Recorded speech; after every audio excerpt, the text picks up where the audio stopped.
Hello दोस्तों, Saraswati audio books की तरफ से मैं अर्चना सिंह हाजिर हूँ आपके सामने एक बार फिर शेड हेल्मस्टेटर की एक बहुत ही इंटरेस्टिंग बुक क्या कहें जब स्वयं से बात करें के साथ। क्या कहें जब स्वयं से बात करें। अध्याय 9। आत्मचर्चा के 5 स्तर। आत्मचर्चा क्या है और यह कैसे काम करती है? आत्मचर्चा की आसान परिभाषा इस प्रकार दी जा सकती है। आत्मचर्चा नई सकारात्मक दिशा में जाकर आपकी पुरानी नकारात्मक प्रोग्रामिंग को मिटाने अथवा निरस्त करने का स्तर है। आत्मचर्चा सक्रिय इरादे के साथ जीवन जीने का व्यवहारिक ढंग है। आत्मचर्चा का प्रयोग करके हम अपने अवचेतन मन की नई दिशाएं देते हैं। हम अलग ढंग से आत्मचर्चा करते हैं। हम जीवन के जिन क्षेत्रों को बेहतर बनाना चाहते हैं उनमें अधिक सहायक और कारगर शब्दों का सहारा लेते हैं।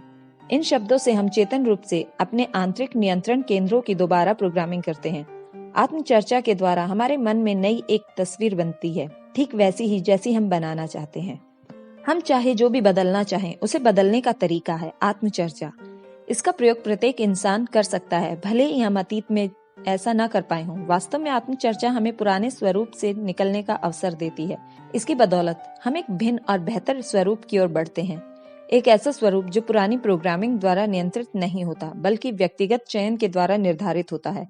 वास्तव में आत्मचर्चा कई प्रकार से की जा सकती है। आत्मचर्चा के 5 अलग अलग स्तरों का प्रयोग किया जा सकता है। प्रत्येक स्तर विशिष्ट है और अन्य सबसे भिन्न है। इसमें से कुछ हमारे पक्ष में काम करते हैं और कुछ विपक्ष में।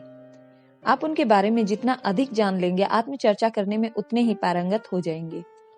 आत्मचर्चा का पहला स्तर, नकारात्मक स्वीकृति का स्तर, मैं नहीं कर सकता। हम आत्मचर्चा के 5 स्तरों में से सबसे निचले और सबसे कम लाभकारी स्तर से आरंभ करते हैं। स्तरों की सूची में पहला स्तर है नकारात्मक स्वीकृति। यह आत्मचर्चा का सबसे हानिकारक स्वरूप है जिसका आप प्रयोग कर सकते हैं। ऐसी आत्मचर्चा में आप अपने बारे में कोई बुरी या नकारात्मक बात कहते हैं या उसे स्वीकार कर लेते हैं। हम पहले ही आत्मचर्चा के दर्जनों वाक्यांशों के बारे में बात कर चुके हैं जिनका प्रयोग आमतौर पर किया जाता है। हम सब पहले स्तर के उदाहरण हैं। इस स्तर को पहचानना आसान है।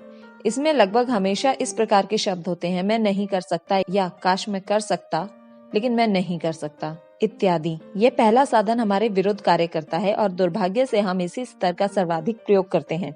मुझ में अब पहले जितनी ऊर्जा ही नहीं बची है, मैं यह कभी नहीं कर सकता, मेरा वजन कम ही नहीं होता। देखिए, मुझे नहीं पता कि आज मेरा दिन ही नहीं है और मैं इसे नहीं कर सकता। इस प्रकार के वाक्य सुने जा सकते हैं। ये सब शंकाओं, आशंकाओं, डर और झिझक के सूचक हैं। जब हम अपने आप से या किसी अन्य व्यक्ति से आत्मचर्चा के पहले स्तर का कोई वाक्य कहते हैं या उसे जोर से कहें या मन ही मन, तो हम उसकी प्रोग्रामिंग कर लेते हैं। याद रहे, अवचेतन मन हमारे निर्देशों को सुन रहा होता है और प्रतीक्षा कर रहा होता है। उसे इस बात की जरा भी परवाह नहीं होती कि आप उसे क्या बताते हैं। वह तो आपके बताए कार्य को कर डालता है। आत्मचर्चा के पहले स्तर में स्वयं से संबंधित सबसे छोटी आशंका से लेकर सबसे बुरे डर तक शामिल होते हैं।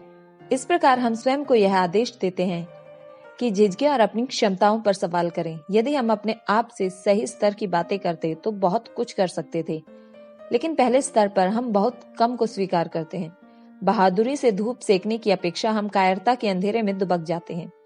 आत्मचर्चा का पहला स्तर हमारे जीवन को कितना तहस नहस करता है या किस हद तक गलत दिशाओं में ले जाता है, इसका अनुमान लगाना आसान नहीं है। यह बहुत खलबली मचाता है, अनेक बाधाएं उत्पन्न करता है और आपको दुविधा में डाल देता है। यह आपके आत्मविश्वास को आत्मशंका और अव्यवस्था में बदल देता है।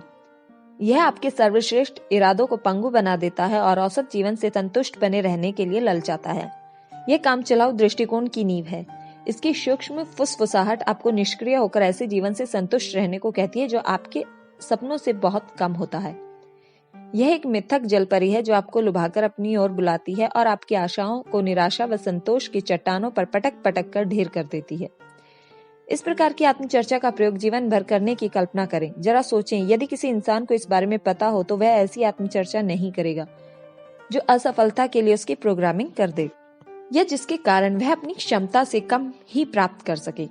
हम में से अधिकतर लोग प्राय ऐसा ही करते हैं। इससे कोई फर्क नहीं पड़ता कि उस समय वे शब्द कितने हानि रहित दिखाई देते हैं, वे कितने ही हानि रहित अथवा स्वाभाविक लगें। वास्तव में वे प्रत्येक उस चीज की रीढ़ होते हैं जो हमारे विरुद्ध कार्य करती है और हमारी राह में बाधा बनकर खड़ी हो जाती है।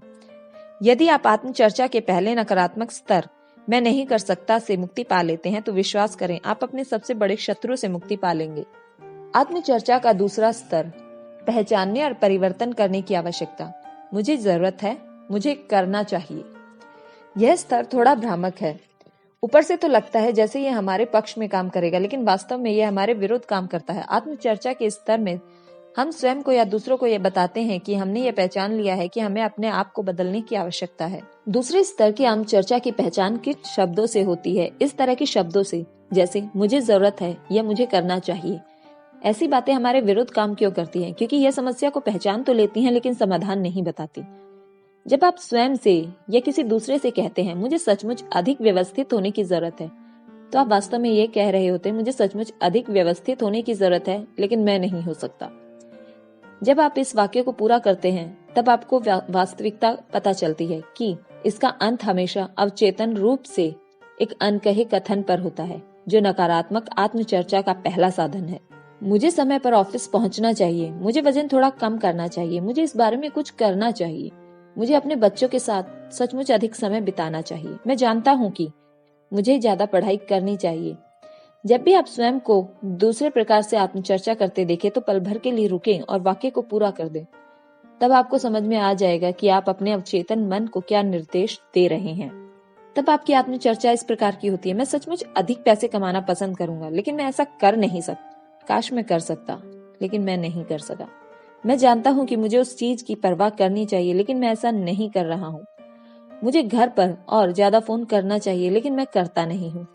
मैं चाहता हूँ कि चीजें बेहतर ढंग से हों लेकिन वे होती नहीं है। हम अपने आप को ऐसे निर्देश जाने अनजाने देते रहते हैं। ये लगते तो हानि रहित हैं लेकिन वास्तव में बेहद कारगर प्रोग्राम्स होते हैं जिनसे हम संसार के सबसे शक्तिशाली नियंत्रण केंद्रों की प्रोग्रामिंग कर देते हैं।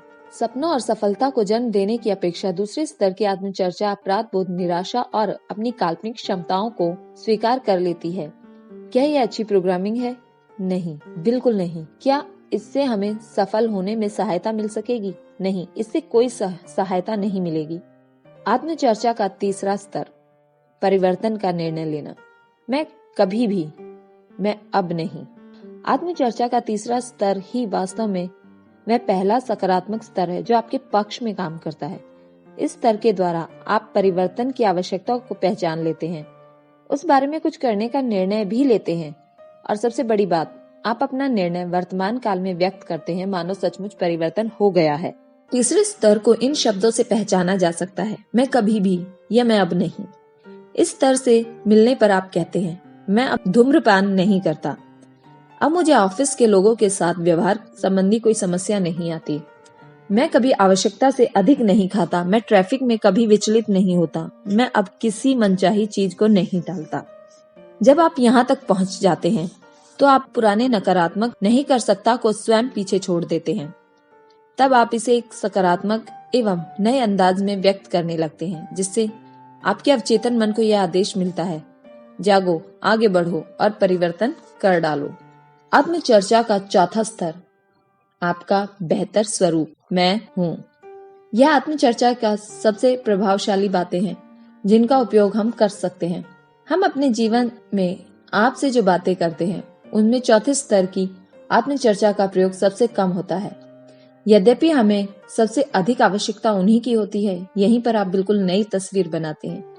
ये तस्वीर ठीक वैसी ही होती है जैसा कि आप सचमुच बनाना चाहते हैं। अब वह तस्वीर अपने अवचेतन मन को सौंपकर कहते हैं, तुम मेरे इस स्वरूप को साकार करो, उस दुष्ट प्रोग्रामिंग को भूल जाओ जो मैंने तुम्हें अतीत में दी थी। ये तुम्हारा नया प्रोग्राम है, आओ अब इसके अनुसार काम करते हैं। आत्मचर्चा के चौथे स्तर की पहचान इन शब्दों से होती है, मैं हूँ, मैं व्यवस्थित हूँ और अपने जीवन के नियंत्रण में हूँ, मैं विजेता हूँ, मैं स्वस्थ, ऊर्जावान और उत्साही हूँ और अपने लक्ष्य की ओर बढ़ रहा हूँ। अब मुझे कोई नहीं रोक सकता, मैं जैसा हूँ स्वयं को पसंद करता हूँ, मैं शिखर पर हूँ, मुझ में दृढ़ संकल्प, प्रबल प्रेरणा और आत्मविश्वास है, मैं अपने चुने हुए जीवन को जी रहा हूँ और हमेशा उसी का चुनाव करता हूँ जो सही होता है। चौथे स्तर के द्वारा आत्मचर्चा करने वाले पुराने स्तर के साथ नहीं चिपका रहता। यह तो बिल्कुल ही नए, उपयोगी और स्वयं को अधिक सक्रिय करने वाले ढंग से समस्याओं को निपटाता है। पहले जिस लेट लतीफ इंसान की प्रोग्रामिंग काम टालने की थी, वह अब कहता है, मुझे जब कोई काम करने की आवश्यकता होती है तब मैं प्रत्येक जरूरी काम कर देता हूँ, मुझे काम पूरा करने में और सही ढंग से काम करने में आनंद आता है। अतीत की समस्या अब निरंतर दैनिक सफलता में बदल जाती है। मैं कभी नाम याद नहीं रख सकता, ये कहने की अपेक्षा चौथे स्तर के द्वारा आत्मचर्चा करने वाला अपने आप से कहता है, मेरी स्मरण शक्ति बेहतरीन है, लोग मेरे लिए महत्वपूर्ण है और मैं जिस भी नाम को याद करना चाहूँ याद कर सकता हूँ। आत्मचर्चा का चौथा स्तर अत्यंत सकारात्मक है और पहले स्तर के विरुद्ध है। यह असहाय नहीं कर सकता और सशक्त हाँ मैं कर सकता हूँ में बदल सकता है। चौथे स्तर की आत्मचर्चा आगे बढ़ाती है, प्रोत्साहित करती है, प्रेरित करती है और समर्थन करती है। यह हमारे हृदय को बड़ा बनाती है, हमारी आशाओं को पोषण देती है और हमारे सपनों की तस्वीर बनाती है। यह हमें रोमांचित करती है, हमारी इच्छाओं को जगाती है और हमें आगे की ओर ले जाती है। यह हमारे मनोबल के कवच को मजबूत बनाती है और हमारे संकल्प को फौलाद की भांति सुदृढ़ कर देती है। यह आत्मचर्चा हमें अपने ढंग से जूझने और विजेता बनने की चुनौती देती है। यह आत्मचर्चा हमें कर्म के लिए उत्तरदायी है, हमें आत्मविश्वास भरती है और हमारे पैरों को सफलता की ओर चट्टान पर जमा देती है। विरोधी का नाम लें, अपनी समस्याएं बताएं, इसी से आपको उस आत्मचर्चा का पता चल सकता है जिसके कारण वह समस्या उत्पन्न हुई है। लेकिन हम नकारात्मक आत्मचर्चा का जो भी शब्द बोलते हैं उसे नकारने के लिए सही आत्मचर्चा भी होती है जो इसका प्रतिकार कर सकती है, दोबारा प्रोग्रामिंग कर सकती है तथा समस्या को सुलझा सकती है। इस विशेष एवं शक्तिशाली दोबारा प्रोग्राम वाली आत्मचर्चा के चौथे स्तर के अनेक उदाहरण दिए जा चुके हैं। मैं ऐसा विजेता हूँ। इस विशेष और शक्तिशाली दोबारा प्रोग्राम वाली आत्मचर्चा के चौथे स्तर के अनेक उदाहरण दिए जा चुके हैं। मैं एक विजेता हूँ, मुझे अपने आप पर भरोसा है, मैं अपना सम्मान करता हूँ और जैसा हूँ उसी रूप में स्वयं को पसंद करता हूँ। मैंने जीवन में जीतने का निर्णय लिया और मैं यही कर रहा हूँ। क्या आप ऐसी आत्मचर्चा के साथ जीवन जीने की कल्पना कर सकते हैं? सोचिए कि इस प्रकार के मार्गदर्शन से कितनी बेहतरीन प्रोग्रामिंग होती है। यह करना आपके हाथ में है। आप जिस क्षण भी बेहतर ढंग चुनने का निर्णय लेते हैं उसी क्षण आप उसे चुन सकते हैं। आप ये काम कर सकते हैं। आप जीवन में सर्वश्रेष्ठ प्राप्त करने के अधिकारी हैं। अब इस बारे में कुछ करने का समय आ गया है। आत्मचर्चा का पांचवा स्तर वैश्विक संकल्प का स्तर यह है। आत्मचर्चा के स्तर का प्रयोग कई वर्षों से हो रहा है और इसकी चर्चा प्राय संकल्पों के रूप में की जाती है। यह वही आत्मचर्चा है जो प्राय आत्मा या चेतना के उच्चतर स्तर के बारे में बात करती है। यह सामान्य सोच विचार के स्तर से कहीं उच्च स्तर की है जिस पर हम प्रतिदिन के जीवन की मांगों से जूझते समय प्राय नहीं सोचते। आत्मचर्चा के पांचवें स्तर को इस प्रकार बताया जाता है, मैं अपने जीवन के सच्चे व स्वस्थ गुणों के साथ एकाकार हूँ और वे मेरे साथ एकाकार हैं। मेरा जीवन प्रसन्नता, शांति, सुकून व कल्याण से भरा हुआ है। आत्मचर्चा का यह स्तर सुंदर और लगभग कविता में भी हो सकता है और यह प्राय जीवन को पुष्ट बनाता है। जैसे मेरा शारीरिक, मानसिक, आत्मिक जीवन प्रेरक व सुखद है। विशिष्ट समस्याओं या लक्ष्यों पर ध्यान देने की अपेक्षा पांचवें स्तर की आत्मचर्चा में जीवन को अधिक व्यापक दृष्टिकोण से देखा जाता है, मानो कोई हेलीकॉप्टर में बैठकर ऊपर से नीचे के विहंगम दृश्य देख रहा हो। ये फिर भी महत्वपूर्ण है कि उन चीजों की परवाह करें जिनकी परवाह आज ही करनी आवश्यक है। इसलिए मेरा अनुरोध है कि आप तीसरे और चौथे स्तर की आत्मचर्चा का प्रयोग आरंभ कर दें। यदि यह सही ढंग से हो गया तो पांचवा स्तर सही समय पर अपने आप आ जाएगा। अभी तो वह आत्मचर्चा सीखे जो आपसे सही समय पर काम कराए, आपकी व्यवहारिक समस्या सुलझाए, आपको वह आत्म शांति प्रदान करे जिसके कारण अधिकारी और यह सुनिश्चित करें कि आपका प्रत्येक दिन अच्छे से व्यतीत हो। आप अभी आरंभ कर सकते हैं। शुरुआत में आपको आत्मचर्चा के तीसरे और चौथे स्तर को सीखना चाहिए। साथ ही आपको आत्मचर्चा के पहले और दूसरे स्तरों को तेजी से भूलना होगा। यह कार्य अभी आरंभ कर दें। इसी पल यह पहचान ले कि पहले और दूसरे स्तर की जिस आत्मचर्चा का प्रयोग आप करते आ रहे हैं वह कारगर नहीं होती। जिस पल आपको ये बात समझ में आ जाए उसी पल हानिकारक आत्मचर्चा का प्रयोग करना छोड़ दें। इसे जारी रखने का कोई कारण ही नहीं। आत्मचर्चा के इन दो नकारात्मक स्तरों के स्थान पर आत्मचर्चा के तीसरे और चौथे स्तरों का प्रयोग आरंभ कर दें।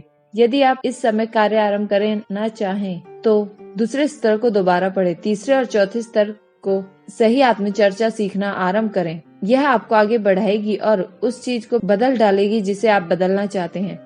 यह आपको एक ऐसी यात्रा पर ले जाएगी जहां आपके सपने साकार होंगे और राह में वे कुंठाजनक अपराध बोध नहीं आएंगे जो अतीत में आते थे।